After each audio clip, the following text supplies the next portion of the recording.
मैं जय कृष्ण गोस्वामी राजा भर्तृहरि का कहानी सुनाने के लिए जा रहा हूँ। राजा भर्तृहरि बहुत प्रतापी राजा था। राजा भर्तृहरि के माता पिता ने उनका शादी के लिए अच्छा लड़की का व्यवस्था किया। लड़की उनके माता पिता देख करके बहुत खुश हुआ। खुश होने के बाद मंगल मरवा और बुध विवाह का दिन तय हुआ। बड़े धूमधाम के साथ हाथी घोड़ा बाजा गाया के साथ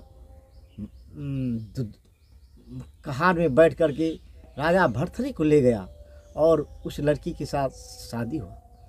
शादी होने के बाद राजा भर्तृहरि ने अपने घरवाली को विदा करके अपने घर ले आए। जब उनके माता पिता कोहबर घर में उस रानी के साथ राजा भर्तृहरि को सोने के लिए दिया तो राजा भर्तृहरि के पलंग में सोने की पासी लगा हुआ था, सोने की पौवा लगा हुआ था। राजा भर्तृहरि जैसे ही पलंग पे पैर रखता है तो पलंग की पासी टूट गया और रानी जोर जोर से हंसने लगा। राजा गुस्सा से विभोर हो गया और रानी को एक तमाचा मारा। ये बेशरम लड़की, आज सुहाग रात की दिन मैंने तेरे पलंग पे लाद दिया तो असून मेरा पलंग का पासी टूट गया और तूने जोर जोर से हंसने लगी। ये क्या बात है, तूने मुझे कह के बताओ। रानी ने बोला, ए मूर्ख राजा, ये बात मैं तुझे नहीं बता सकता हूँ, मेरी बहन बिटकुलिया वो आपको बता देगी। राजा भर्तृहरि सुबह होते ही अपने माता पिता से मुलाकात भी नहीं किया और रानी बिटकुलिया के पास चला गया। रानी बिटकुलिया ने बोला, हे राजा भर्तृहरि, आप कल तो मेरी बहन का विवाह करके ले गए और आज सुबह सुबह मेरे पास आ गए, आपको क्या समस्या हो गया। बोला, हे रानी बिटकुलिया, तेरे बहन को मैंने बड़े धूमधाम से शादी करके अपने घर को ले गया और वहाँ सुहाग घर में पलंग पे मैंने जैसे लाद दिया, मेरा सोने की पासी टूट गया और रानी जोर जोर से हंसने लगा। मैंने उसे एक तमाचा मारा, बोला कि अशुन का दिन ये है कि मेरा पलंग का पासी टूट गया और तूने जोर जोर से हंस रही है। वो रानी ने बोला कि ये कहानी मैं नहीं बताऊंगा, ये कहानी मेरी बहन बिटकुलिया ने बताएगी, बता दो इसमें क्या राज है। बोला, ये राजा भर्तृहरि, ये बात मैं अभी नहीं बताऊंगा, आज रात में मुझे बच्चा होगा, जब उस बच्चे का छठियार होगा तो मैं उस रात मर जाऊंगा, फिर मैं तुम्हें बता दूंगा। बोला, ठीक है। फिर उसी रात रानी बिटकुलिया को लड़का हुआ और छठियार की रात रानी बिटकुलिया मर गया। रानी बिटकुलिया मरने के बाद जब उसकी अर्थी बनी तो राजा भर्तृहरि उसके पास गया। बोला, हे रानी बिटकुलिया, पहले तो तू मेरी साली थी, अब तू मर करके शमशान जा रही है और किसकी बेटी बनेगी, किसकी बहू बनेगी ये तो मुझे मालूम नहीं, लेकिन अभी तो बता दो। बोला, हे राजन, अभी आप जाओ, मैं फलाने खोरी के यहाँ गाय का बाछी पैदा लूँगा, मैं वहाँ बता दूँगा। बोला, हे रानी बिटकुलिया, इतना परीक्षा हमसे नहीं लो, खैर तू कहती है तो मैं तेरा बात को मान लूँगा। बोला, ठीक। वो बेचारे वहाँ से चला गया और एक ब्राह्मण का भेष धर के उस कोयरी के यहाँ भिक्षा मांगने के लिए गया। कोयरी के यहाँ बोला, सदा दरबार सुखी रहे, मुझे कुछ भिक्षा दें, मुझे कुछ भिक्षा दें। कोयरी ने बोला, हे पंडित जी, मेरा गाय आज बच्चा दिया है, मैं इसे छोड़ करके कहीं नहीं जा सकता हूँ। तो पंडित जी ने बोला कि मैं यहाँ बैठता हूँ और आपने मुझे कुछ भिक्षा ला करके दे। बस कोयरी ने जैसे ही भिक्षा लाने के लिए गया तो वो पंडित बोला, हे रानी बिटकुलिया, पहले तू मेरी साली थी, उसके बाद इसी की घरवाली बन गई, इसी की माँ बन गई, माँ बनने के बाद तूने अपनी शरीर का त्याग कर दिया और फिर ये गाय की बाछी में तूने जन्म लिया। अब तो बता दो कि मैंने क्यों सुहाग घर में पलंग पे लाद दिया, मेरी सोने की पासी टूट गया और रानी जोर जोर से हंसने लगा, बता दो। बोला ए मूर्ख राजा, अभी नहीं बताऊंगा।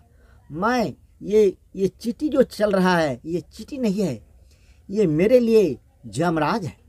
मैं अभी मर जाऊंगा और तो तुम्हें कोई मारते मारते भगा देगा। मैं फलाने डोम के यहाँ 7 बच्चा पैदा लेगा, उसमें चितकावर बच्चा मैं ही रहूँगा, समझा?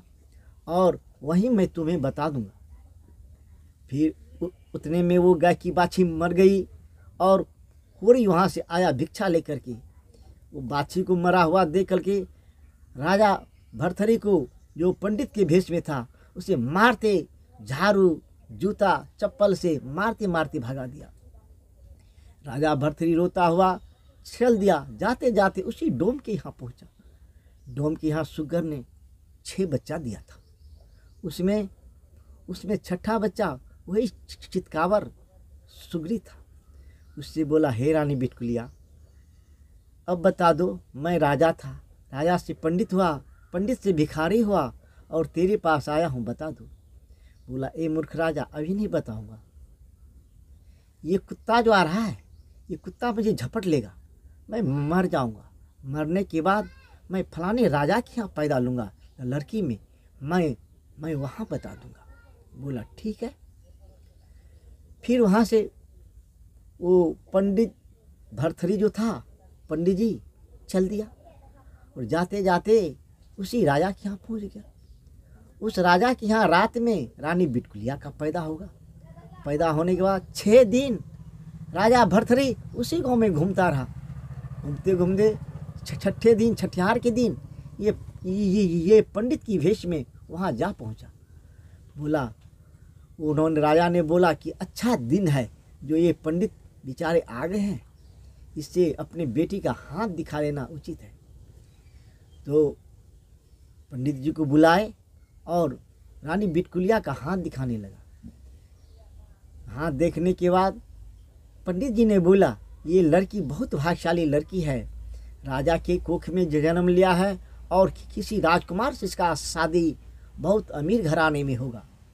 इतना सुनने के बाद राजा ने घर से कुछ पैसे और अन्न लाने के लिए गए, कुछ कपड़ा लाने के लिए गए जो पंडित जी को देगा। अब पंडित जी ने बोला, हे रानी बिटकुलिया, बता दे मुझे, जो मेरा सोने का पलंग कैसे टूट गया और रानी कैसे हंसने लगा। बोला, ए राजा, अभी नहीं बताऊंगा, 12 साल के बाद जब मैंने जवान हो जाऊंगा, अब तू हमसे मिलना, मैं तुझे बता दूंगा। 12 वर्ष राजा भरथरी उसी राज में घूमता रहा पंडित के भेष में। 12 वर्ष के बाद जब वो लड़की जवान हो गया तो राजा ने उसी रानी का बिटकुलिया का बेटा से उस लड़की का कथा तय किया। तो 12 साल के बाद वो पंडित फिर उनके दरवाजे पे गया। हे रानी बिटकुलिया, इतने दिन तो तू मेरी साली थी, साली के बाद गाय का बाछी बन गया, गाय का बाछी मरने के बाद उन्हें सुगरी बन गया, सुगरी मरने के बाद तूने राजा की बेटी हो गया। अब 12 साल के बाद तूने जवान हो गया, तेरा बाप ने तेरा शादी तय किया है और तो अब किसी राजा की पुतोह बनेगी, किसी राजा की बहू बनेगी, मुझे बता दो, मैं अपना घर को जाऊंगा। बोला, ए राजा, अभी नहीं बताऊंगा, आज रात मेरा शादी होगा, जब मेरा दुल्हा मुझे ले करके जाएगा तो तब मैं तुझे बता दूंगा। बोला, ठीक है। फिर उस दिन राजा भरथरी पंडित बन के उसके दरवाजे पे घूमता रहा। शादी की मुहूर्त की दिन था, भल दिन का दिन और सोम दिन विवाह का दिन था। वही पंडित में राजा भरथरी वहाँ हाजिर हो गया।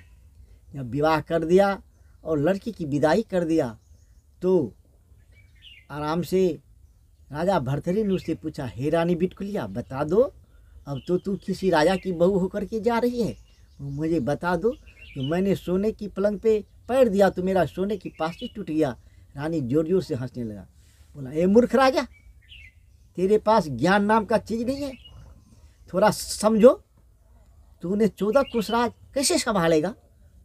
बोला, हे रानी बिटकुलिया, आज तेरी भरमांग सिंदूर और सोने के आभूषण से तेरा बदन भरा है और तू मुझे डांट रही है? बोला, हाँ मूर्ख राजा, मूर्ख को डांटा नहीं जाए तो क्या उससे प्यार किया जाए?